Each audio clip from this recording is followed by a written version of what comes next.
ಮುಡಾದಲ್ಲಿ ಅಕ್ರಮವಾಗಿ ಸೈಟ್ ಹಂಚಿಕೆಯಾಗಿರುವ ಆರೋಪದಡಿ ಮುಡಾ ಮಾಜಿ ಆಯುಕ್ತ ದಿನೇಶ್ ಕುಮಾರ್ನನ್ನ ಬಂಧಿಸಲಾಗಿದೆ. ಯಲಹಂಕದ ಕೋಗಿಲು ನಿವಾಸದ ನ್ಯಾಯಾಧೀಶರ ನಿವಾಸಕ್ಕೆ ಹಾಜರುಪಡಿಸಲಾಯಿತು.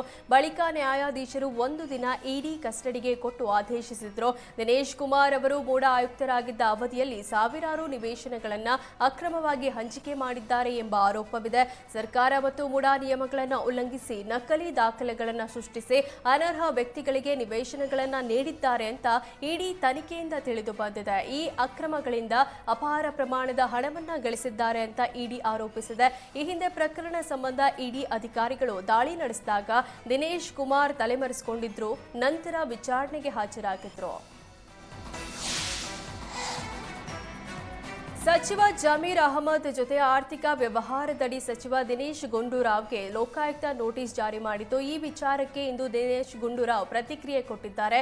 ಮದುವೆ ಸಮಯದಲ್ಲಿ ಹಣ ತಗೊಂಡಿದ್ವಿ ಅಂತ ದಿನೇಶ್ ಗುಂಡೂರಾವ್ ತಿಳಿಸಿದ್ರು.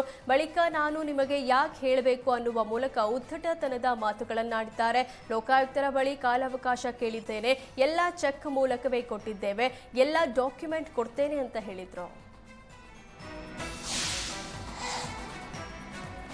ಬೆಳಗಾವಿ ಜಿಲ್ಲೆಯ ಅಥಣಿ ತಾಲೂಕಿನ ಮಸರಗುಪ್ಪಿಯಲ್ಲಿ ಮೋಟಾರ್ ಪಂಪ್ ಕದಿಯಲು ಬಂದಿದ್ದ ಖದೀಮ ಗ್ರಾಮಸ್ಥರ ಕೈಯಲ್ಲಿ ಲಾಕ್ ಆಗಿದ್ದಾನೆ. 3 ಆರೋಪಿಗಳು ಪರಾರಿಯಾಗಿದ್ದಾರೆ. ದುರ್ಗಪ್ಪ ಶಿವಪ್ಪ ಸೆರೆಯಾಗಿದ್ದು, ಸ್ಥಳಕ್ಕೆ ಅಥಣಿ ಪೊಲೀಸರನ್ನ ಕರೆಸಿ ಖದೀಮನನ್ನ ಪೊಲೀಸರಿಗೆ ಒಪ್ಪಿಸಲಾಗಿದೆ. ವಿಚಾರಣೆ ನಡೆಸಿದ ವೇಳೆ ಹಲವು ವಿಚಾರಗಳನ್ನ ಬಾಯ್ಬಿಟ್ಟಿದ್ದಾನೆ. ಮಹಾರಾಷ್ಟ್ರದ ನೇಸರಗಿ ಮೂಲದ ಖದೀಮರ ಗ್ಯಾಂಗ್ ಕರ್ನಾಟಕಕ್ಕೆ ಬಂದು ಕಳ್ಳತನ ಮಾಡಿ ಪರಾರಿಯಾಗ್ತಿತ್ತು. ವಿಶ್ವದಲ್ಲಿಯೇ ಮೊಟ್ಟ ಮೊದಲ ಬಾರಿಗೆ ಬನ್ನೇರುಘಟ್ಟ ಜೈವಿಕ ಉದ್ಯಾನವನದ ಕರಡಿಗೆ ಕೃತಕ ಕಾಲು ಜೋಡಣೆ ಮಾಡಲಾಗಿದೆ. ಪಶು ವೈದ್ಯಕೀಯ ಕ್ಷೇತ್ರದಲ್ಲಿ ಕೃತಕ ಕರಡಿ ಕಾಲು ಜೋಡಣೆ ಮಾಡುವ ಮೂಲಕ ಮೈಲಿಗಲ್ಲು ಹಾಕಿದೆ.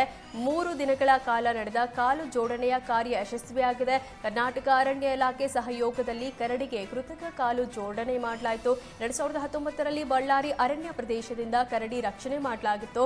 ಬೇಟೆಗಾರರ ಬಲೆಗೆ ಸಿಲುಕಿ ಜೀವನ್ಮರಣದ ಮಧ್ಯೆ ಕರಡಿ ಹೋರಾಟ ನಡೆಸಿತ್ತು. ಹಿಂಬದಿ ಎಡಗಾಲು ಮುರಿದು ಕರಡಿ ನೆರಳಾಗಿತ್ತು. ಬಳಿಕ ಬನ್ನೇರುಘಟ್ಟ ಕರಡಿ ಆರೈಕೆ ಕೇಂದ್ರಕ್ಕೆ ಕರೆತರಲಾಗಿತ್ತು. ಗಾಯಗೊಂಡಿದ್ದ ಕರಡಿಗೆ ಚಿಕಿತ್ಸೆ ಬಳಿಕ ಆರೋಗ್ಯ ಸುಧಾರಣೆಯಾಗಿತ್ತು. 3 ಕಾಲಿನಿಂದ ನಡೆಯಲು ಕರಡಿ ಅಭ್ಯಾಸ ಮಾಡಿಕೊಂಡಿತ್ತು. ಇದೀಗ ಕೃತಕ ಕಾಲಿನಿಂದ ಮೊದಲಿನ ಹಾಗೆ ಕರಡಿ ಓಡಾಟ ನಡೆಸುತ್ತಿದೆ.